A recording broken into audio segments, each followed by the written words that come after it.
রাজধানীর উত্তর বাড্ডায় ছেলে ধরার সন্দেহে তসলিমা বেগম রেনুকে পিটিয়ে হত্যার মামলায় রায় পিছিয়ে ৯ অক্টোবর নির্ধারণ করেছেন আদালত। ঢাকার ষষ্ঠ অতিরিক্ত মহানগর দায়রা জজ মোহাম্মদ মোর্শেদ আলমের আদালতে রায়ের ঘোষণার দিন ধার্য ছিল। রায় প্রস্তুত না হওয়ায় আদালত পরবর্তী ৯ অক্টোবর নতুন দিন ধার্য করেন। ২০১৯ সালের ২০ জুলাই উত্তর পূর্ব বাড্ডার সরকারি প্রাথমিক বিদ্যালয়ে রেনু তার ৪ বছরের মেয়েকে ভর্তি করানোর বিষয়ে খোঁজ নিতে যান। উপস্থিত কয়েকজন নারী তাকে ছেলে ধরার সন্দেহ করে।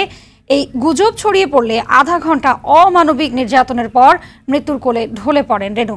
ঘটনার পর তার ভাগ্নে সৈয়দ নাসির উদ্দিন টিটু বাদী হয়ে ৫০০ জনকে আসামি করে মামলা করেন। যে হত্যার মামলার পূর্ব ঘোষিত আজকে রায়ের জন্য ছিল। আমরা বাদী পক্ষে হাজিরা দাখিল করেছি, আসামি পক্ষ হাজিরা দাখিল করেছে।